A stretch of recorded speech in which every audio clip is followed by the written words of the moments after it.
সবার পছন্দের Philippine drama section ই এর ইউরি অর্থাৎ রবিনের একটি নতুন মুভি নিয়ে হাজির হয়েছি।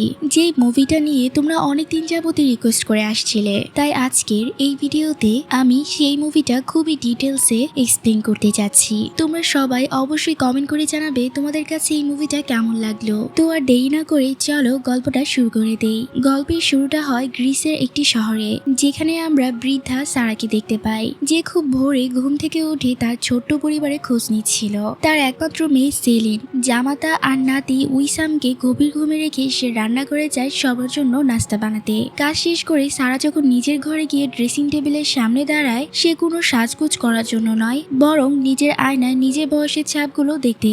আয়নায় নিজের হাত আর বলিরেখা দেখে সে দীর্ঘশ্বাস ফেলে ভাবে, হায় রে, সময় কত দ্রুত কেটে গেল। এরপর কফি খেয়ে সে বাগানে যায় গাছে জল দিতে আর মিষ্টি এসে প্রতিবেশীদের সাথে কুশল বিনিময় করতে। ঘরে ফিরে সে টিভি ছাড়ে খবর দেখার জন্য আর পরিবারের সবাইকে জাগিয়ে তোলে। তবে তাদের পরিবারের একজন গুরুত্বপূর্ণ সদস্য তখনও সেখানে ছিল না। সেটা ছিল তার নাতনি নোনা, যে কিনা পড়াশোনার জন্য ফিলিপাইনে থাকে। নাস্তার টেবিলে সেলিন মন খারাপ করে বলে যে নোনা অনেকদিন হলো ভিডিও কলে কথা বলছে না, আর তাই তো সে ভীষণ চিন্তিত। সারা তার মেয়েকে সান্ত্বনা দিয়ে বলে, চিন্তা করো না, ও নিশ্চয়ই পড়াশোনা নিয়ে খুব ব্যস্ত। ওদিকে ছোট নাতি উইসাম গ্রিক ভাষায় বিড়বিড় করে বলে, হয়তো ওর বয়ফ্রেন্ডের সাথে ও ব্যস্ত আছে। এই কথাটা শোনা মাত্রই সারা তাকে ধমক দিয়ে বলে, তোমাকে না বলেছি বাড়িতে থাকলে ফিলিপিনো ভাষায় কথা বলবে। উইসামের বাবাও তাকে শাসন করে আর বলে, পড়াশোনা বাদ দিয়ে নোনা এইসব করবে না। ঠিক তখনই সবার ফোনে একটা কল আসে। সেলিন ফোনটা তার মায়ের হাতে দেয়। সারা তখন ফোনটা কানে নিয়ে গম্ভীর হয়ে শুনে এবং কিছুক্ষণ পর শুধু বলে, হ্যাঁ আমি সারা, ঠিক আছে বুঝলাম, ধন্যবাদ বলে সে ফোনটা রেখে দেয়। সেলিন এরপর অবাক হয়ে জিজ্ঞেস করে, কি হয়েছে মা, কে ফোন করেছিল? সারা শুধু উত্তর দেয়, আমাকে এখনই ফিলিপাইনে যেতে হবে। কোনো দেরি না করে সারা প্রথম ফ্লাইটেই ফিলিপাইনের উদ্দেশ্যে রওনা দেয়। সেখানে পৌঁছানোর পর নোনা তাকে এয়ারপোর্ট থেকে নিতে আসে। গাড়িতে বসে নোনা খুব আদর করে বলে, দিদা তোমাকে অনেক মিস করেছি, তোমার যাত্রা কেমন ছিল, খুব কষ্ট হয়নি তো? সারা হেসে উত্তর দেয়, একদমই না, পুরোটা পথ আমি ঘুমিয়েই কাটিয়েছি। আর তোমার পড়াশোনার খবর কি? নোনা তখন কিছুটা হতাশ হয়ে বলে, দিদা এই ব্যাপারে আর জিজ্ঞেস করো না, মিড টার্ম পরীক্ষা যে কি কঠিন ছিল, মনে হচ্ছিল ওটা সাধারণ ছাত্রদের জন্য নয়, কোনো ভিন গ্রহের প্রাণীদের জন্য বানানো হয়েছিল। সারা জানে যে পরিশ্রমী সাফল্যের চাবিকাঠি। সে নোনাকে বুঝিয়ে বলে, শোনো দাদু ভাই, সাফল্য সহজে আসে না, এটার জন্য অনেক ধৈর্যের প্রয়োজন। তুমি শেষ মুহূর্ত পর্যন্ত চেষ্টা করে যাও, বাকিটা উপরওয়ালার হাতে ছেড়ে দাও, তখন দেখবে ফল ভালোই হবে। নোনা দিদার কথা শুনে উৎসাহিত হয়ে বলে, ঠিক আছে দিদা, তোমার খুশির জন্য আমি হাল ছাড়বো না। ঠিক সেই সময় সেলিন তাদের ভিডিও কল দেয়। সে নোনাকে জিজ্ঞেস করে, দিদা ঠিকঠাক পৌঁছেছি কিনা? সারা কল দিয়ে বলে, আমি একদম ঠিক আছি, আমাকে নিয়ে কোনো চিন্তা করতে হবে না। সেলিন তখন লক্ষ্য করে তারা গাড়িতে করে কোথাও যাচ্ছে। সে চিন্তিত হয়ে বলে, তোমরা এখন বাইরে কেন? একটু বিশ্রাম নিতে পারতে তো, যেখানে যাচ্ছ সেটা তো অনেক দূরের পথ। নোনা তাকে আশ্বস্ত করে বলে, মা আমরা অর্ধেক পথে চলে এসেছি, আর মাত্র 3 ঘন্টা গেলেই পৌঁছে যাব। সেলিন বারবার সাবধান করে দেয়, রাস্তা কিন্তু খুব বিপজ্জনক, সাবধানে গাড়ি চালাবি, আর দিদাকে সময় মতো ওষুধ দিবে, তার খাওয়া দাওয়ার প্রতি খেয়াল রাখবে। সারা বিরক্ত হয়ে বলে, আরে থামো তো, তুমি তো দেখি একটা ভাঙা রেকর্ডের মতো সারাক্ষণ একই কথা বলছো। নোনা তখন হেসে বলে, ঠিক আছে মা, আমি সবকিছু খেয়াল রাখবো, এখন রাখি, আমাকে ড্রাইভ করতে হবে। এরপর যখন তারা গন্তব্যে পৌঁছায়, নোনা অবাক হয়ে তার দিদাকে জিজ্ঞেস করে, দিদা তুমি কি সত্যি এখানে থাকতে? সারা বলে, হ্যাঁ, তবে অল্প সময়ের জন্য ছিলাম। নোনা হেসে বলে, আমার তো মনে হচ্ছে আমরা কোনো হরর মুভির ভেতর ঢুকে পড়েছি। সারা বলে, আমারও ঠিক এমনই মনে হয়েছিল। নোনা বাড়িটা দেখে ভয় পেয়ে বলে, দিদা এটা তো নিশ্চিত কোনো ভূতুরে বাড়ি। সে খুব কৌতূহলী হয়ে দিদাকে জিজ্ঞেস করে, দিদা তুমি যখন এখানে থাকতে এসেছিলে তখন তোমার বয়স কত ছিল? সারা একটু হেসে বলে, তখন আমার ঠিক তোমার মতোই বয়স ছিল, আর আমি তখন তোমার মতোই সুন্দরী ছিলাম। আর তুমি এভাবে তাকিয়ে আছো কেন? দানবের সেই গল্পটা শুনতে চাচ্ছ নাকি? নোনা অবাক হয়ে বলে, তুমি বুঝলে কি করে দিদা? আমি আসলে খুব জানতে চাইছিলাম, কিন্তু লজ্জায় বলতে পারছিলাম না। সারা তখন নোনাকে কাছে বসিয়ে বলতে শুরু করে সেই দানবের গল্পটি। সারা বলে, শোনো, সেই ভয়ঙ্কর রাতের গল্প। গল্পটি ছিল ঠিক 49 বছর আগের এক অমাবস্যা রাতের। বাইরে তখন আকাশ চিরে বিদ্যুৎ চমকাচ্ছিল আর মেঘের গর্জনে পাহাড় কেঁপে উঠছিল। ঠিক এমন সময় ওই বাড়ি থেকে একজন লোক বেরিয়ে আসে, দেখতে অনেকটা পাগলাটে বিজ্ঞানীর মতো। তার সাদা চুলগুলো চট পাকানো, লম্বা দাড়ি আর চোখে চশমা, পরনে পরনে ল্যাবে সাদা কোট। লোকটা বৃষ্টির মধ্যে হাতে একটা টর্চ আর এক বালতি কাঁচা মাংস নিয়ে আস্তাবলের দিকে যাচ্ছিল। আস্তাবলের দরজায় বড় তালাটা খুলে সে ভিতরে ঢুকতেই সেখানে বন্দি নেকড়েরা একসাথে সব চিৎকার শুরু করে দেয়। তাদের চিৎকারের শব্দ মেঘের গর্জনকেও ছাপিয়ে যাচ্ছিল। সবাই ভেবেছিল লোকটা বোধহয় নেকড়েদের খাওয়াতে এখানে এসেছে, কিন্তু না, সে তাদের পাত্তা না দিয়ে আস্তাবলের ভিতরে থাকা আরো একটি গোপন দরজার সামনে গিয়ে দাঁড়িয়ে যায়। দরজায় তখন অনেকগুলো তালা ঝুলছিল। যখনই সে শেষ তালাটি খুলল ঠিক তখনই তার প্রচন্ড হার্ট অ্যাটাক হলো এবং সে সেখানেই মারা গেল। কিন্তু রহস্যজনক ব্যাপার হলো ওই দরজার উপাস থেকে নেকড়েদের চেয়েও ভয়ঙ্কর এক দানবীয় গর্জন শোনা যাচ্ছিল।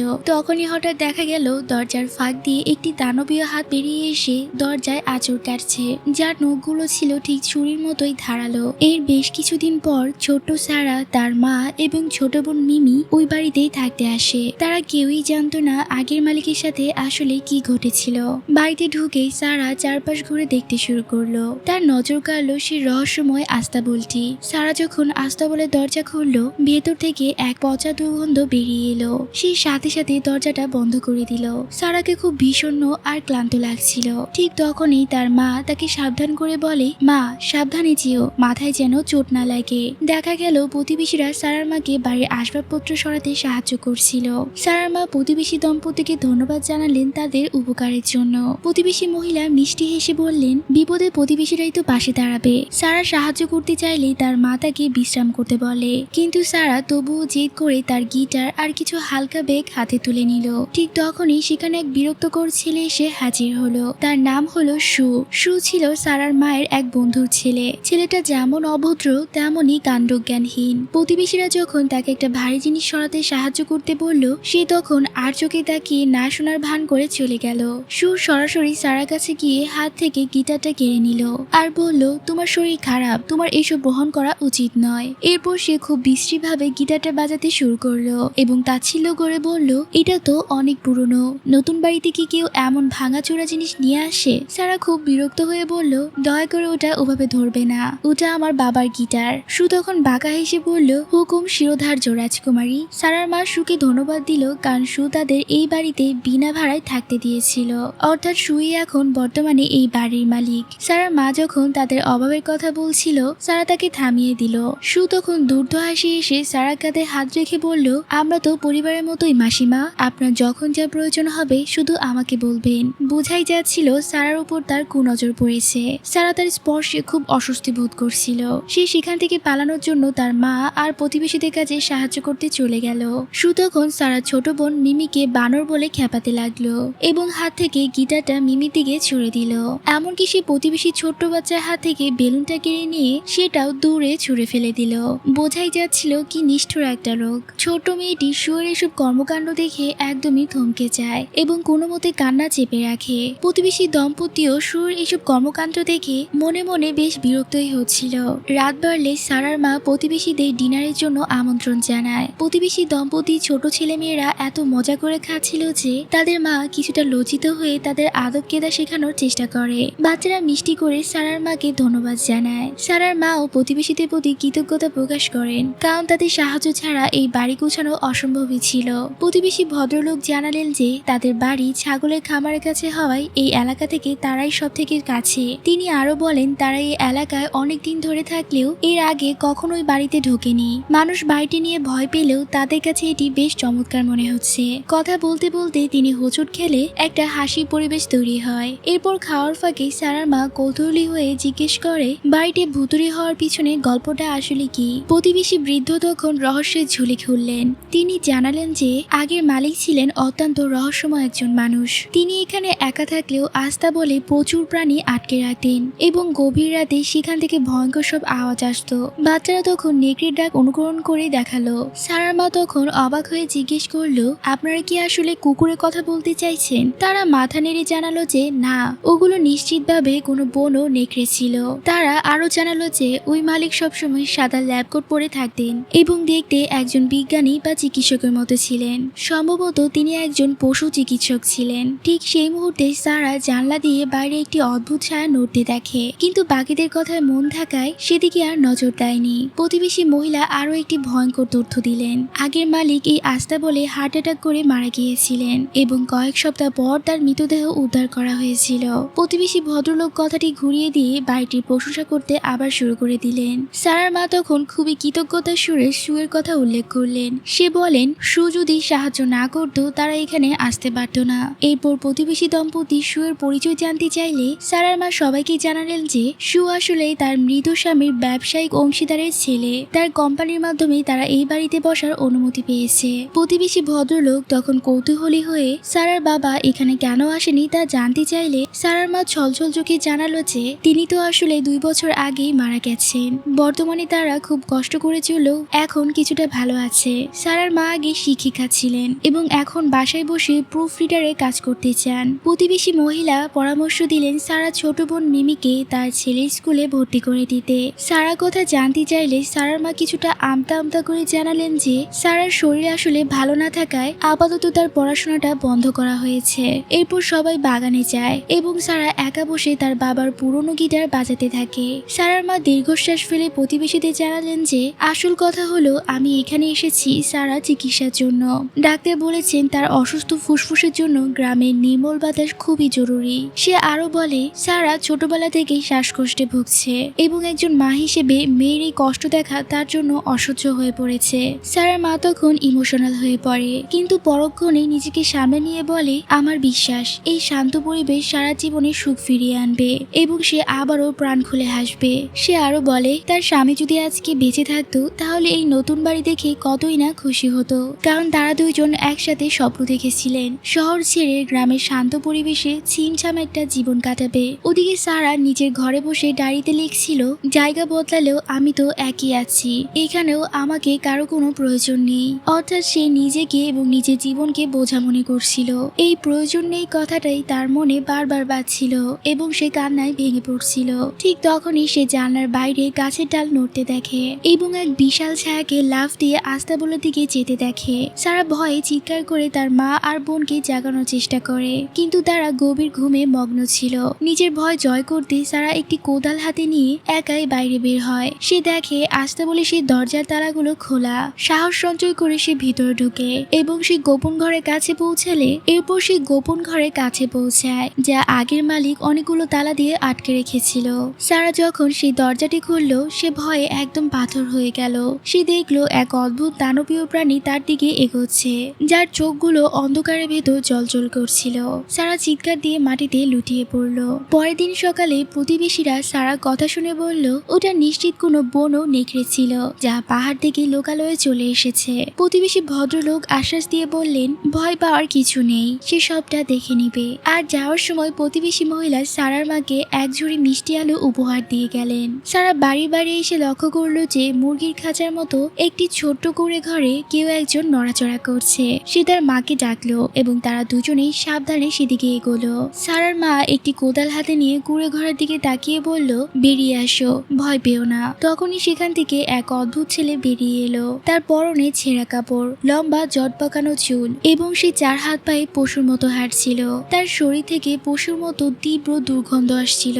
আর এই ছেলেটি হলো আমাদের গল্পের নায়ক ইউরি। সারা আর তার মা প্রথমে ভয় পেলেও পরে বুঝতে পারলো এটি আসলে কোনো দানব নয়, বরং একটি রক্ত মাংসের মানুষ। ইউরিকে দেখে মনে হচ্ছিল সে অন্য কোনো জগৎ থেকে এসেছে। তার সব নজর ছিল সেই মিষ্টি আলুর ঝুড়ির দিকে। সারার মা তাকে একটি আলু দিতে সে 1 সেকেন্ডের মধ্যে তা গিলে ফেললো। সে এমন লোলুপ দৃষ্টিতে তাকাচ্ছিল যে সারার মা তাকে পুরো ঝুড়িটাই দিয়ে দিলেন। সারা বিরক্ত হয়ে তার মাকে বলল ওকে এখান থেকে তাড়িয়ে দাও, ও হয়তো পাগল বা কোনো রোগে আক্রান্ত। কিন্তু তবুও তার মা দয়াপরবশ হয়ে তাকে সেগুলো খেতে দিল। ইউরি সেই আলুগুলো এমন ভাবে খাচ্ছিল যে সারা খুব ঘৃণা ভরে তার দিকে তাকিয়ে রইল।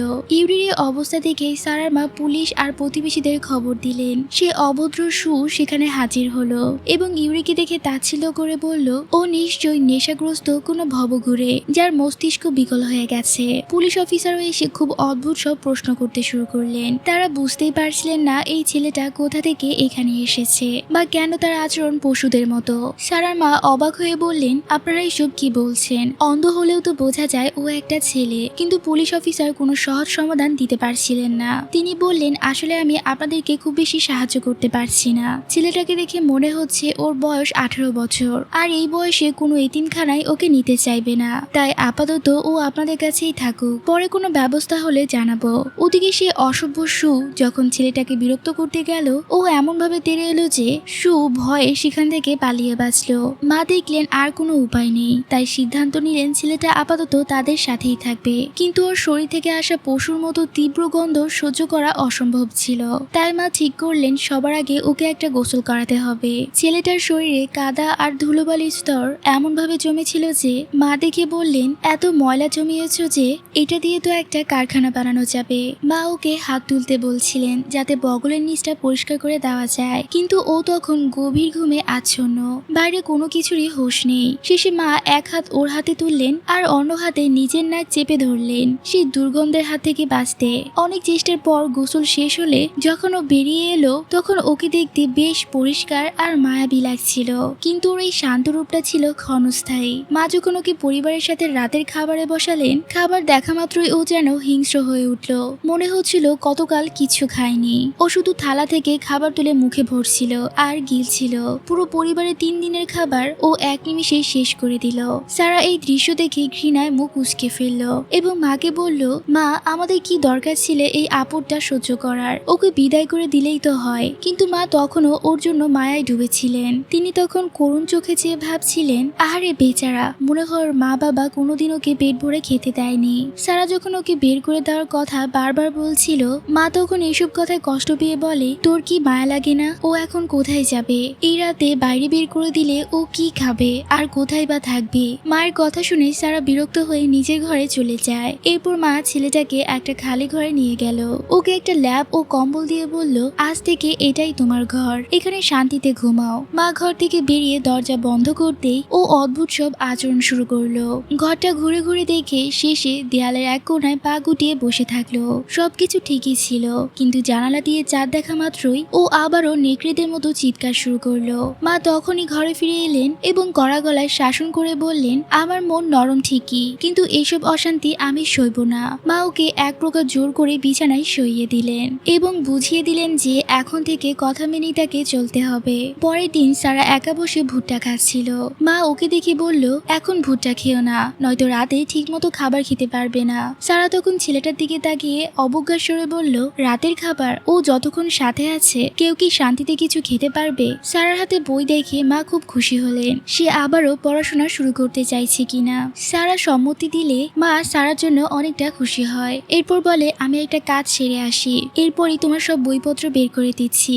আমি তোমার সব বইপত্র যত্ন করে উঠিয়ে রেখেছিলাম। এদিকে সারা মায়ের জন্য অপেক্ষা না করে নিজেই বইয়ের কার্টুনগুলো সরানোর চেষ্টা করতে লাগলো। ভারী কার্টুনগুলো নড়ানোর জন্য ওর খুব কষ্ট হচ্ছিল। ঠিক সেই সময় ও পেছনে কারো উপস্থিতি টের পেল। ঘুরে তাকিয়ে দেখলো ছেলেটা ওর পিছনে দাঁড়িয়ে আছে। সারা খুব ভয় পেয়ে গেল, ভাবলো ও হয়তো আক্রমণ করবে। এরপর ও আত্মরক্ষার্থে ছেলেটাকে এলোপাথারি মারতে শুরু করলো, কিন্তু ছেলেটা কোনো প্রতিক্রিয়া না দেখিয়ে শুধু ওর দিকে শান্ত চোখে তাকালো এবং সারার সবকটি ভারী কার্টুন একাই তুলে মাটিতে নামিয়ে রাখলো। সারা তখন স্তব্ধ হয়ে গেল এবং নিজের ভুলের জন্য অনুতপ্ত হলো। ও যখন ক্ষমা চাইবে ভাবছিল, দেখলো ওর নজর পড়ে আছে ভুট্টার উপর। সারা ওকে একটা ভুট্টা দিয়ে কোমল স্বরে বলল, এটা নাও, মনে করো এটাই আমার ক্ষমা চাওয়া। আর এভাবেই ছেলেটা সেখান থেকে চলে গেল।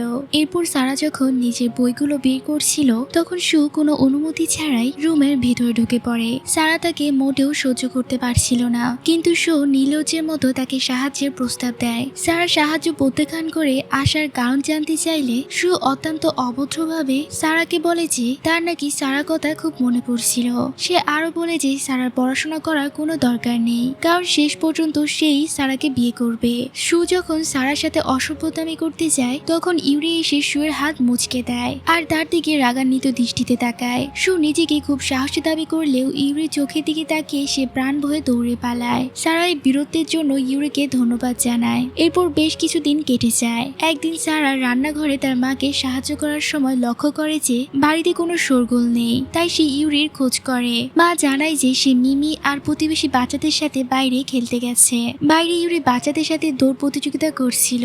দৌড়ানোর সময় একটি বাচ্চা পড়ে গেলে সে তাকে কোলে তুলে নিয়ে দৌড় শেষ করে। সারা যখন তাকে ডাকে সে প্রথমবারের মতো হেসে সারার দিকে তাকায়। সারা তাকে একটু ভদ্র আদবকেতা শেখানোর চেষ্টা করে। সে ইউরিকে বসিয়ে খাবার দেয় এবং নির্দেশ দেয় যে যখনই সে অপেক্ষা করো বলবে ইউরিকে সাথে সাথে খাওয়া থামিয়ে দিতে হবে। কিন্তু খাবার দেওয়া মাত্রই ইউরি সব নিয়ম ভুলে পশুর মতো গোগ্রাসে খেতে শুরু করে। সারা হাল না ছেড়ে পুনরায় চেষ্টা করে, কিন্তু ইউরি খাবার খাওয়ার নেশায় এতটাই উত্তেজিত ছিল যে সে সারার উপর ঝাঁপিয়ে পড়ে আর তার হাত থেকেই খাবার ছিনিয়ে নেয়। এত কিছু পরও সারা ইউরিকে সেখানেও হাল ছাড়ে না। সারা হাল না ছেড়ে বারবার চেষ্টা করতে থাকে এবং অবশেষে ইউরি তার কথা শুনতে শুরু করে। ইউরি কথা শোনা মাত্রই সারা পরম মমতায় ওর মাথায় হাত বুলিয়ে দেয় এবং বলে, তুমি খুব ভালো ছেলে। সারার এই ভালোবাসা ইউরির খুব পছন্দ হয় এবং সে লজ্জায় মাথা নিচু করে হাসতে থাকে। রাতের খাবারের সময় মা আর মিমি যখন ভাবছিল ইউরি বুঝে আবার সব খাবার একাই সাবার করে দেবে, তখন সারা গর্বের সাথে ওদের সবাইকে চমকে দেয়। সে ইউরিকে ধীরে সুস্থে অল্প করে খাবার খেতে বলে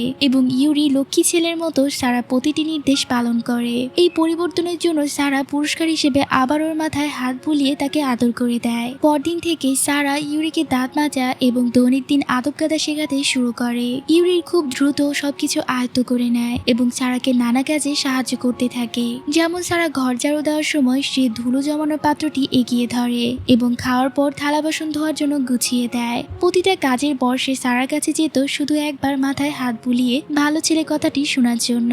বেশ কিছুদিন পর সারা যখন গভীর ঘুমে মগ্ন ইউরি চুল কেটে দিচ্ছিল, তখন মা বাজারে যাওয়ার জন্য ডাকলে ইউরি জেগে ওঠে। সারা ইউরিকে সাথে নিয়ে বাজারে যেতে চায় এবং মা রাজি হওয়া মাত্র ইউরি এক দৌড়ে জুতা পরে তৈরি হয়ে নেয়। বাজারে গিয়ে তো ইউরি অবাক হয়ে সবকিছু দেখছিল। একটি গাধা থেকে সে তার ভেতরে বুনোর স্বভাব নিয়ে হাসছিল, কিন্তু হঠাৎ একটি ঘন্টার শব্দ শুনে সেদিকে মনোযোগ দেয়। সারার মা যখন কাপড়ের দোকানে ইউরির জন্য জামা পছন্দ করছিলেন, তখন তিনি খেয়াল করলেন যে তার পিছনে ইউরি নেই। দেখা যায় ইউরি আইসক্রিম দোকানের সামনে দাঁড়িয়ে আইসক্রিমওয়ালার সাথে দুষ্টুমি করছিল, যাতে করে সে ফ্রিতে আইসক্রিম পায়। মা দ্রুত গিয়ে আইসক্রিমের দাম মিটিয়ে দেয় এবং এটা দেখে সারা ও মিমি নিজেদের জন্য আইসক্রিম আবদার করতে থাকে। ইউরি মুহূর্তের মধ্যে আইসক্রিম সাবার করে দেয় এবং তার দিকে এমন করুণ চোখে চায় যেন সে আরো আইসক্রিম খেতে চাইছিল। ঠিক সেই সময় হঠাৎ একটি বিশাল কাঠের গুঁড়ি সারার মা ও বোনদের উপর পড়তে যাচ্ছিল। ইউরি বিদ্যুৎ গতিতে তাদের জড়িয়ে ধরে নিজের পিঠের উপর সে বিশাল বারটি নিয়ে নেয়। আশ্চর্যের বিষয় হলো এত বড় কাঠের গুঁড়ি পড়ার পরও ইউরি একটুও ব্যথা পেল না বা তার কিছুই হলো না, যা দেখে বাজারের সবাই স্তব্ধ হয়ে গেল। বাড়িতে ফিরে সারা আর মিমি ইউরিকে একটি ছোট চারাগাছ উপহার দেয় আর বলে প্রতিদিন এতে জল দিতে। এরপর তারা তিনজন মিলে বাড়ির সামনে খেলাধুলা করে। রাতের খাবারের সময় মা ইউরির সে অদ্ভুত সহ্য শক্তি নিয়ে অবাক হয়ে ভাবছিলেন ও কেন আঘাত পেল না। এরপর মিমি তার মাকে বলে খেলার সময় আজ ইউরি একদম চনমনে ছিল। সে ইউরির শক্তি সম্পর্কে বলতে গিয়ে জানায় যে ইউরি একটি টেনিস বল এত জোরে মেরেছিল যে সেটা একেবারে প্রতিবেশী খাবার মালিকের আস্তানায় গিয়ে পড়েছিল এবং তারা আর সেটা খুঁজে পায়নি। মিমি ইউরিকে দায়িত্ব দেয় যেন সে বলটা সে খুঁজে এনে দেয়। এরপর মিমি তার স্কুলের এক এতিম বন্ধুর কষ্টের গল্প শোনায়, যে খুবই অযত্নে থাকে এবং যার কোনো বন্ধু নেই। সেই ছেলেটা প্রতিদিন স্কুলে আসে, কিন্তু ওর কাছে কোনো টিফিন বা হাত খরচ থাকে না। এতিমখানায় যত্নের অভাবে ওর শরীর থেকে বিশ্রী গন্ধ আসে, এর জন্য ক্লাসে কেউই ওর সাথে মিশে না। মিমির মুখে এই কষ্টের কথা শুনে সারা ভীষণ ইমোশনাল হয়ে পড়ে। ওর ভয় হতে থাকে যে ইউরির ক্ষেত্রে যদি এমনটা হয়। সারা মনে মনে প্রার্থনা করতে থাকে যেন পুলিশ কোনো এতিমখানা খোঁজ না পায়, যাতে ইউরি সব সময় তাদের সাথেই থাকতে পারে। এরপর সারা মা যখন ভাবলো আজ সেই কাঠের গুঁড়িগুলো পড়লে তিনি ও তার সন্তানদের হারাতেন, তখন তিনি এটা ভেবে অনেক বেশি আবেগপ্রবণ হয়ে গেলেন। তিনি সারা ও মিমিকে জড়িয়ে ধরলেন এবং সারার মতো ইউরির মাথায় হাত বুলিয়ে আদর করে বলল, তুমি খুব ভালো ছিলে। সারা আর মিমি যখন ওর মাথায় হাত বুলিয়ে আদর দিচ্ছিল, ইউরি লজ্জা পেয়ে মাথা নিচু করে হাসছিল। প্রথমবারের মতো কারো ভালোবাসা পেয়ে ওর মনটা খুশিতে ভরে উঠছিল। রাতে সবাই ঘুমিয়ে পড়লে ইউরি মিমির হারিয়ে যাওয়া বলটা খুঁজতে সে খামারে যায়। ঠিক সেই সময় মাতাল অবস্থায় গাড়ি চালিয়ে আসছিল সে অসভ্য সু। তার সাথে ছিল বার থেকে তুলে আনা এক মেয়ে। তখন অসাবধানতাবশত সু গাড়ি নিয়ে খামারের আস্তাবলার উপর তুলে দেয়। এতে একটি ছাগল মারা যায়, আস্তাবলের ভেড়া ভেঙে যায় এবং বাকি ছাগলগুলো পালিয়ে যায়। ইউরি যখন সেখানে পৌঁছায় সে মৃত ছাগলটিকে তুলে নেয়। ওদিকে খামারের মালিক বাইরে আসার আগেই সু ভয় পেয়ে সেখান থেকে পালিয়ে যায়। পরদিন সারা ইউরিকে লিখতে শেখাচ্ছিল। কিছুক্ষণ পর সারা তাকে জিজ্ঞেস করলো যে সে কথা বলা শিখতে চায় কিনা। ইউরি কৌতূহল দেখালে সারা তাকে নিজের ঠোঁটের নড়াচড়া লক্ষ্য করতে বলল। সারা বারবার তুমি খুব ভালো ছেলে বাক্যটি উচ্চারণ করতে লাগলো। অনেক চেষ্টার পর ইউরি ভাঙা ভাঙা স্বরে কয়েকটা বর্ণ উচ্চারণ করতে পারলো, যা ছিল তাদের জন্য এক বড় সাফল্য। এদিকে ইউরির সাথে সময় কাটাতে কাটাতে সারার মনের কোণে ভালো লাগা জন্ম নিতে শুরু করে। সে কল্পনায় হারিয়ে গিয়ে ভাবে ইউরি পরম মমতায় সারার মুখ ছুঁয়ে দিচ্ছে। হঠাৎ ঘোর কাটলে সে দেখলো ইউরি দেয়ালে ঝোলানো বাবার সেই পুরনো গিটারটির দিকে এক দৃষ্টিতে তাকিয়ে আছে। সারা গিটারটি পেরে নিয়ে ইউরিকে গান গেয়ে শোনালো। গানে মুগ্ধ হয়ে ইউরি সারার মাথায় হাত বুলিয়ে দিল এবং ওর দিকে তাকিয়ে মিষ্টি করে হাসলো। ঠিক তখনই ল্যান্ড ফোনের ঘন্টিটাও বেজে উঠল। উপাস থেকে পুলিশ অফিসার জানালো যে ইউরির জন্য কোনো এতিমখানা এখনো পাওয়া যায়নি, তবে একটি প্রতিবন্ধী কেন্দ্রে ওকে রাখা যেতে পারে। কিন্তু সারা তো ততক্ষণে ইউরির মায়ে এতটা জড়িয়ে গিয়েছিল যে ইউরিকে কোথাও সে যেতে দিতে চাইছিল না। তাই ও অফিসারকে বলে দিল যে নম্বরটি ভুল এবং এটা বলে সে কলটা সাথে সাথেই কেটে দিল। রাত হলে পড়াশোনা শেষ করে সারা মাকে চুমু খেয়ে শুভরাত্রি জানিয়ে নিজের ঘরে গেল। ইউরি এটা দেখে সারাকে অনুকরণ করলো এবং সেও সারার মায়ের কাছে গিয়ে দাঁড়ালো যতক্ষণ না মা তার মাথায় হাত বুলিয়ে শুভরাত্রি বলছে। এরপর ইউরি নিজের ঘরে বিছানা ছেড়ে সারার ঘরের দরজার সামনে এসে মেঝেতে শুয়ে পড়লো। সারা দরজার নিচ দিয়ে ইউরি ছায়া দেখতে পেল এবং এটা দেখতে পেয়ে সেও দরজার উপাশে মেঝেতেই শুয়ে পড়লো। মাঝরাতে মাতাল সু ল্যাংচাতে ল্যাংচাতে তাদের বাড়িতে ঢুকে পড়লো এবং কোনো অনুমতি তোয়াক্কা না করে সোজা সারা ঘরের দরজায় গিয়ে কড়া নাড়তে লাগলো। ওদিকে নিচে কোনো শব্দ হয় ইউরি ততক্ষণে নিচে নেমে গিয়েছিল। সারা ভেবেছিল ইউরি হয়তো দরজায় টোকা দিচ্ছে, কিন্তু দরজা খুলে সুকে দেখে ও অবাক হয়ে গেল। সু নির্লজ্জের মতো বলতে লাগলো সারাকে ওর খুব মনে পড়ছিল, তাই ও দেখা করতে এখানে এসেছে। সারা বুঝতে পারলো সু একদমই নিজের হোশে নেই, তাই ও সুকে ঘর থেকে বেরিয়ে যেতে বলল এবং কোনো প্রকার অভদ্রতা না করার জন্য সাবধান করলো। সারা যখন তাকে পাত্তাই দিচ্ছিল না তখন সে দম্ভের সাথে সারাকে কথা শোনাতে শুরু করলো। অসভ্য সু দম্ভ করে সারাকে বলছিল যে হাজারো মেয়ে তার সাথে থাকতে চায়। সারার ভাগ্য ভালো যে সে সারাকে পছন্দ করেছে। এক পর্যায়ে সে সারাকে চড় মারতে উদ্যত হলে ইউরি তা দেখে প্রচন্ড ক্ষিপ্ত হয়ে ওঠে। সু ভয় পেয়ে তার বন্ধুদের ডাক দেয় ইউরিকে খতম করার জন্য। সারা নিজেকে বাঁচানোর চেষ্টায় সুয়ের হাতে কামড় দিলে সু রেগে গিয়ে সারাকে জোরে চড় মারে, যার ফলে সে তখনই মাটিতে পড়ে যায়। সারা কিভাবে আঘাত পেতে দেখে ইউরির ভেতরকার বসুত জেগে ওঠে। তার চোখের মনি লাল হয়ে যায় এবং সে এক বিশাল লোমশ নেকড়েতে পরিণত হয়। ইউরি সে ভয়ঙ্কর রূপ দেখে সুর বন্ধুরা প্রাণ ভয়ে পালিয়ে যায়। ইউরি যখন সুকে আক্রমণ করতে যাবে তখন সারা কান্নায় ভেঙে পড়ে আর ওর গায়ে হাত বুলিয়ে বলতে থাকে তুমি খুব ভালো ছেলে, এমন করো না। সারার স্পর্শে ইউরি শান্ত হয় এবং আবার মানুষের রূপে ফিরে আসে। কিন্তু সু তো এতে দমে না গিয়ে পুলিশকে খবর দেয়। পুলিশ এসে সুয়ের কথা বিশ্বাস করে না, কারণ সারা জানায় যে সু গতরাতে মাতাল অবস্থায় ছিল আর তার উপর হামলা করতে এসেছিল এবং ইউরি তখন তাকে রক্ষা করেছে। পুলিশ সুকে মাতলামি কমানোর পরামর্শ দিয়ে সেখান থেকে চলে যায়। সারা নিজের ঘরে গিয়ে প্রচন্ড কান্না করতে থাকে আর ইউরি কোনো কথা না বলে নিঃশব্দে তাকে সান্ত্বনা দেয়। ওদিকে নিচে সু সারার বাবার প্রিয় গিটারটি ভেঙে ফেলে এবং সবাইকে হুমকি দেয় যে হয় ইউরিকে দাঁড়াতে হবে নয়তো সে সারার পরিবারকে বাড়ি থেকে বের করে দিবে। সারা ইউরিকে জড়িয়ে ধরে বলে তার এই রূপান্তরের কথা যেন কারো কাছে প্রকাশ না পায়। পরদিন সুয়ের চাপে পড়ে সারার মা ইউরিকে আস্তাবলের ভেতরে আটকে রাখা বাধ্য হয়। সু কড়া ভাষায় হুমকি দেয় যে ইউরি যেন কোনোভাবেই বাইরে বের না হয়। তবে আস্তাবলের পাশে সু কিছু গোপন গবেষণার কাগজপত্র খুঁজে পায় যেখানে মানুষের উপর নেকড়ের জিন নিয়ে পরীক্ষার কথা লেখা ছিল। সে বুঝতে পারে এগুলো ইউরিকে নিয়েই করা হয়েছে। সে দ্রুত ডক্টর ডোমিঙ্গো নামক এক তদন্তকারীকে ফোন করে এবং খুব শীঘ্রই তার সাথে দেখা করার কথা বলে। এরপর সারা মা যখন বাইরে যায় সারা চুপি চুপি আস্তাবলে গিয়ে ইউরিকে মুক্ত করে দেয়। ইউরি তখন তাকে নিজের হাতে আঁকা সারার একটি ছবি উপহার দেয়। সারা সেটা দেখে হেসে বলে আমাকে দেখতে কি এতটাই খারাপ লাগে। এরপর ইউরি গিটারের ছবি দেখালে সারা বিষণ্ণ মনে জানায় যে গিটারটি ভেঙে গেছে। তবে সারা তাকে একটি গল্পের বই পড়ে শোনানোর প্রস্তাব দেয়। সে বলে এই গল্পটি বাবা আমাকে ছোটবেলায় পড়ে শোনাতেন, কিন্তু আমি শেষ করার আগে ঘুমিয়ে পড়তাম। তুমি যখন পড়তে শিখবে তখন তুমি আমাকে এটার শেষটা পড়ে শুনিও। সারা যখন গল্প পড়ছিল ইউরি অপলক দৃষ্টিতে ওর দিকে তাকিয়েছিল। এরপর সারা ইউরিকে নিয়ে সূর্যাস্ত দেখতে যাওয়ার প্রস্তাব দেয়। তারা দুজনে বনের দিকে দৌড়াতে থাকে। দৌড় প্রতিযোগিতায় সারা যখন হেরে যাচ্ছিল সে মজা করে ক্লান্ত হওয়ার ভান করে। ইউরি চিন্তিত হয়ে কাছে আসতেই সারা হেসে দিয়ে তাকে ফাঁকি দিয়ে দৌড়ে এগিয়ে যায়, কিন্তু হঠাৎ সারা সত্যি মাটিতে পড়ে গিয়ে জ্ঞান হারায়। ইউরি প্রথমে ভেবেছিল সারা আবার মজা করছে, কিন্তু যখন সে দেখে সারা নড়াচড়া করছে না সে একদমই ভয় পেয়ে যায়। বাড়িতে কেউ না থাকায় সে সারাকে কুলে তুলে বনের গভীরে চলে যায় সাহায্যের খোঁজে।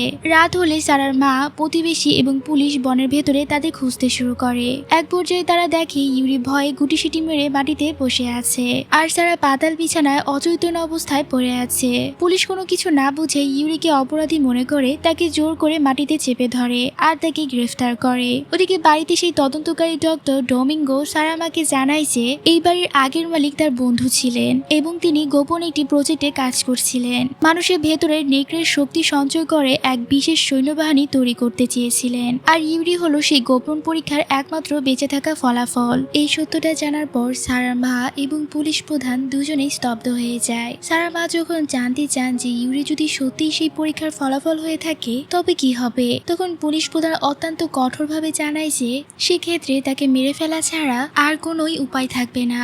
এই অমানবিক কথা শুনে সারার মা নিজের নিয়ন্ত্রণ হারিয়ে ফেলেন এবং প্রতিবাদ করে বলেন যে তার উপর হওয়া নিষ্ঠুর পরীক্ষায় কি যথেষ্ট ছিল না, এর উপর তাকে এখন মেরে ফেলা কোনোভাবেই মেনে নেওয়া যায় না। শেষ পর্যন্ত পুলিশ প্রধান আলোচনা থামিয়ে দেয় এবং জানায় যে প্রয়োজনীয় পরীক্ষা নিরীক্ষা শেষ না হওয়া পর্যন্ত ইউরিকে আস্তাবলে বন্দী করে রাখা হবে। পরদিন তদন্তকারী সহকারী তাকে জানায় যে ইউরির পরীক্ষার রিপোর্ট চলে এসেছে। সেখান থেকে এটা নিশ্চিত হয়েছে যে তার উপরই সেই নেকড়ের জিন প্রতিস্থাপনের পরীক্ষাটি চালানো হয়েছিল। সহকারী এই তথ্য পুলিশ প্রধানকে জানাতে চাইলেও ডক্টর ডোমিঙ্গো তাকে বাধা দেয়। তিনি মানবিকতা দেখিয়ে বলেন যে রিপোর্টটি পরিবর্তন করে যেন বলা হয় ইউরি একজন সাধারণ মানুষ, কারণ ইউরির পরিণতি নিয়ে তিনি অত্যন্ত মর্মাহত এবং তাকে অকাল মৃত্যু মুখে ঠেলে দিয়ে তিনি সারা জীবন অপরাধ ভোগে ভুগতে চান না। এদিকে সারা চিকিৎসক তাকে পরীক্ষা করে অত্যন্ত আনন্দিত হন এবং জানান যে গ্রামের নির্মল বাতাসে সারার ফুসফুসের অবস্থা আগে চেয়ে অনেকটাই উন্নত হয়েছে। সারা তখন তার মায়ের কাছে আকুতি জানায় যেন তাকে একবার ইউরির সাথে দেখা করতে দেওয়া হয়। তার মা তাকে অনুমতি দিয়ে দেয়। আস্তাবলে ঢুকে ইউরির শিকল দিয়ে বাঁধা অবস্থা দেখে সারা কান্নায় ভেঙে পড়ে, তাকে জড়িয়ে ধরে সান্ত্বনা দিতে থাকে। সারার কান্না দেখে ইউরিরও খুব কষ্ট হয়। সিসিটিভি ক্যামেরায় এই দৃশ্য দেখে পুলিশ প্রধানের মনেও ইউরিকে নিয়ে দয়া হয় এবং সেও কিছুটা ইমোশনাল হয়ে পড়ে। ঠিক সেই সময় ডক্টর ডোমিঙ্গো তাকে মিথ্যা রিপোর্ট দিয়ে জানায় যে ইউরি শতভাগ একজন মানুষ এবং তার থেকে কোনো বিপদের সম্ভাবনা নেই। পুলিশ প্রধান যখন ইউরির শিকল খুলে দেওয়ার সিদ্ধান্ত নিচ্ছিলেন ঠিক তখনই ধূর্ত সেখানে বাধা দিয়ে দাবি করে যে ইউরি মোটেও মানুষ নয়। সে মিথ্যা অভিযোগ করে যে কিছুকাল আগে খাবারে যে ছাগলগুলো হারিয়েছিল সেই ইউরিকে সেই ছাগলগুলো খেতে দেখেছে। নিজের মিথ্যা দাবি প্রতিষ্ঠা করতে সু সেই মেয়েটিকে নিয়ে আসে যে দুর্ঘটনার দিন তার গাড়িতে ছিল। মেয়েটি সুয়ের শিখানো কথা অনুযায়ী মিথ্যা সাক্ষী দেয় আর বলে যে সেও ইউরিকে ছাগল খেতে দেখেছে। সারা এই মিথ্যা কথা শুনে তীব্র প্রতিবাদ জানায়। পুলিশ প্রধান যখন তাদের জিজ্ঞাসা করেন যে এত নিশ্চিত হওয়া সত্ত্বেও তারা এতদিন কেন বিষয়টি গোপন রেখেছিল, তখন মেয়েটি ভয় পাওয়ার অজুহাত দেয় এবং সু দাবি করে যে কেউ তাকে বিশ্বাস করবে না, এই জন্যই সে এতদিন চুপ ছিল। পুলিশ প্রধান যখন প্রতিবেশী খামার মালিকের কাছে ইউরি সম্পর্কে জানতে চায় তখন তিনি সততার সাথে জানায় যে রাতে তার ছাগলগুলো হারিয়েছিল সেদিন সে ইউরিকে একটি মৃত ছাগল হাতে দাঁড়িয়ে থাকতে দেখেছিল, তবে ইউরির শরীরে রক্তের কোনো দাগ ছিল না। এতে সু ভয় পেয়ে যায় কারণ সন্দেহ তার নিজের উপর চলে আসতে পারে। সুযোগ বুঝে সু খামার মালিককে একা পেয়ে তার মাথায় আঘাত করে তাকে রক্তাক্ত অবস্থায় ফেলে দেয়। এরপর সু পুরো গ্রামের বিদ্যুৎ সংযোগ বিচ্ছিন্ন করে দেয়, যা দেখে পুলিশ প্রধান অত্যন্ত অবাক হয়ে যায়। তদন্তে জানা যায় যে কেউ উদ্দেশ্যপ্রণীতভাবে বিদ্যুৎ সংযোগটি ইচ্ছা করে কেটে দিয়েছে। ঠিক সেই সময় সু তার পরবর্তী কুমতলব নিয়ে এগিয়ে যায়। সু আস্তাবলে গিয়ে ইউরিকে মুক্ত করে দেয়, তবে তার উদ্দেশ্য মোটেও ভালো ছিল না। সে ইউরিকে মিথ্যা বলে যে খাবারের মালিক সারার বাবার প্রিয় গিটারটি চুরি করেছে এবং সেই দুঃখে সারা সারাক্ষণ কান্না করছে। সে ইউরিকে উস্কে দেয় যেন সে খামারের মালিকের বাড়ি গিয়ে গিটারটি উদ্ধার করে নিয়ে আসে। সুর আসল পরিকল্পনাই ছিল ইউরিকে সেখানে পাঠিয়ে একটা হাঙ্গামা বাঁধানো, যাতে করে সবাই মনে করে খাবারের মালিকের উপর হামলা ইউরি করেছে এবং পুলিশ তাকে দেখা মাত্র গুলি করে মেরে ফেলে। কিছুক্ষণ পর বিদ্যুৎ ফিরে এলে পুলিশ প্রধান সিসিটিভি ফুটেজে দেখে ইউরি আস্তাবলে নেই। ঠিক সেই সময় সু সেখানে এসে হাঁপাতে হাঁপাতে খবর দেয় যে সে ইউরিকে খাবারের মালিকের বাড়ির দিকে যেতে দেখেছে। পুলিশ দ্রুত সেখানে পৌঁছে বাড়িটি ঘেরাও করে ফেলে। সু মনে মনে হাসছিল কারণ তার পরিকল্পনা সফল হতে চলেছিল। পুলিশকে নির্দেশনা দেওয়া হয় যে ইউরি যদি আক্রমণাত্মক কিছু করে তবে যেন তাকে সাথে সাথে গুলি করা হয়। খামারের মালিকের পরিবার তখন আতঙ্কিত হয়ে বাইরে বেরিয়ে আসে এবং ইউরিও সেখান থেকে বের হয়। সারা তাকে দেখে পুলিশের বাধা উপেক্ষা করে তার দিকে এগিয়ে যায়। সে ইউরিকে বোঝানোর চেষ্টা করে কেন সে পালিয়েছিল। ইউরি যখন ইশারায় গিটারের কথা বোঝায় তারা বুঝতে পারে সু তাকে মিথ্যা বলে এখানে পাঠিয়েছে। সারা ইউরিকে জানায় যে গিটারটা আসলে সুই ভেঙেছে। নিজের পরিকল্পনা ব্যর্থ হতে দেখে সু মরিয়া হয়ে এক পুলিশ অফিসারের কাছ থেকে বন্দুক ছিনিয়ে নেয় এবং ইউরিকে লক্ষ্য করে গুলি ছোড়ে। ধরে। সারা ইউরিকে বাঁচাতে তার সামনে গিয়ে দাঁড়ায় এবং শুয়ের হাত থেকে অস্ত্র কেড়ে নেওয়ার চেষ্টা করে। শু রাগের মাথায় সারাকে চড় মেরে মাটিতে ফেলে দেয়। সারাকে এভাবে আঘাত পেতে দেখে ইউরি আর নিজেকে নিয়ন্ত্রণ করতে পারে না। সবার সামনে সে এক বিশাল ভয়ঙ্কর নেকড়েতে পরিণত হয় এবং চোখের পলকে শুয়ের উপর ঝাঁপিয়ে পড়ে, তার ঘাড় মটকে দেয়। শ্রুর মৃত্যুর পর পুলিশ ইউরিকে লক্ষ্য করে গুলি শুরু করে। ইউরি তখন সারাকে পাজাকোলা করে তুলে নিয়ে দ্রুত বনের ভিতরে চলে যায়। বনের নিরাপদ আশ্রয়ে ফিরে ইউরি আবার মানুষের রূপে ফিরে আসে। সারা তাকে ভয় পাওয়ার বদলে তার ক্ষত পরিষ্কার করে দেয় এবং নিজের চুলের ফিতা দিয়ে ইউরির পায়ের আঘাত বেঁধে দেয়। তারা একে অপরের কাছাকাছি কিছুটা সময় কাটায় এবং সারা ইউরির কাঁধে মাথা রেখে ঘুমিয়ে পড়ে। পরদিন সকালে সারা বুঝতে পারে পুলিশ যে কোনো সময় ইউরিকে খুঁজে বের করবে। সে কান্না করতে করতে ইউরিকে অনুরোধ করে তাকে ছেড়ে অনেক দূরে পালিয়ে যেতে, যাতে পুলিশ তাকে মারতে না পারে। ইউরি তখন যেতে না চাইলে সারা তাকে চড় মারে, যাতে সে ভয় পেয়ে চলে যায়। সারা যখন চলে যেতে উদ্যুক্ত হয় তখন ইউরি প্রথমবারের মতো মানুষের ভাষায় কথা বলে এবং কান্না করতে করতে সারার নাম ধরে ডাকে। ইউরি তখন কান্না করতে করতে সারাকে অনুরোধ করে যেন সে তাকে ছেড়ে না যায়, কিন্তু সারা জানতো ইউরিকে বাঁচানোর আর কোনো পথ নেই। নিজের চোখের সামনে তাকে মরতে দেখাচ্ছে তাকে দূরে সরিয়ে দেওয়া সারার কাছে সহজ মনে হলো। বাড়ি ফিরে সারা পুলিশ প্রধানকে মিথ্যে জানালো। সে জানালো যে ইউরি তাকে ছেড়ে পালিয়েছে এবং সে তার ঠিকানা জানে না।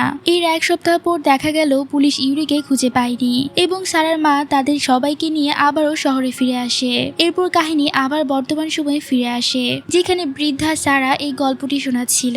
জানা যায় যে শু এবং তার বাবা মারা যাওয়ার পর পারিবারিক অংশীদারিত্বের কারণে ওই বাড়িটির মালিকানা সারার মায়ের কাছে চলে আসে এবং পরে তার মা সারার নামে লিখে দেয়। বর্তমানে সারা বাড়িটি বিক্রি করার সিদ্ধান্ত নেয়। রাতে নাতনি নোনা যখন তার বয়ফ্রেন্ডের ছবি দেখাচ্ছিল এবং প্রেমের অনুভূতিগুলোর কথা বলছিল, সারা তখন স্মিত হেসে তাকে শুভরাত্রি জানিয়ে নিচে নেমে আসে। পুরনো স্মৃতির টানে সারা একাই বাইরে বের হয় এবং দেখতে পায় আস্তাবলের দরজাটি খোলা। সে অবাক হয়ে ভিতরে ঢুকে দেখতে পায় আস্তাবলটি খুব সুন্দর করে সাজানো এবং গুছানো, কিন্তু তার জীবনের সব থেকে বড় আশ্চর্য তখনও বাকি ছিল।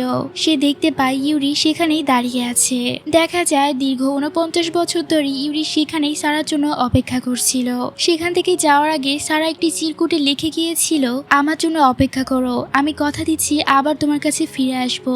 এতগুলো বছর পার হয়ে গেলেও ইউরি দেখতে ঠিক আগের মতোই টকবগে যুবক রয়ে গেছে।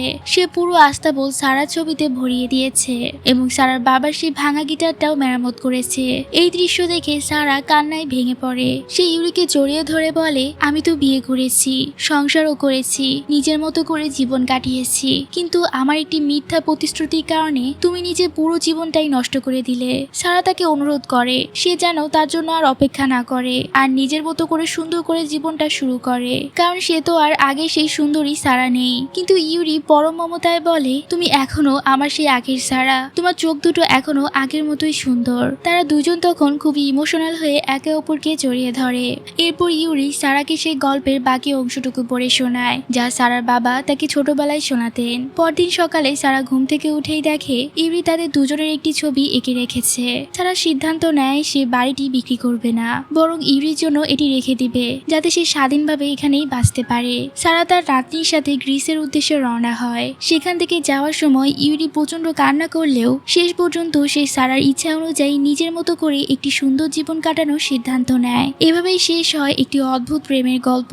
এই কাহিনী আমাদের শেখায় যে মাঝে মাঝে পশুর চেয়েও মানুষ বেশি হিংস্র হতে পারে। ঘৃণা, লোভ আর অহংকারই হলো মানুষের ভেতরের আসল দানব, যা নিজের স্বার্থ সিদ্ধি করার জন্য অন্যের জীবন ধ্বংস করতে দ্বিধা করে না। বিপরীতে ইউরির মতো কথাকথিত এক দানব আমাদের শিখিয়ে দিল নিঃস্বার্থ ভালোবাসা আর অপেক্ষার চরম ধৈর্য। যাই হোক, আজকের মতো ভিডিওটি এখানেই শেষ করছি। আর জুন মাসে মুক্তি পেতে চলেছে সিডিউসিং ড্রেক পালমার সিজন 2। সেখানে আমরা আমাদের সবার প্রিয় সুপ্রিমোকেও দেখতে পাবো। তো আজকের মতো এখানেই বিদায় নিচ্ছি। আল্লাহ হাফেজ।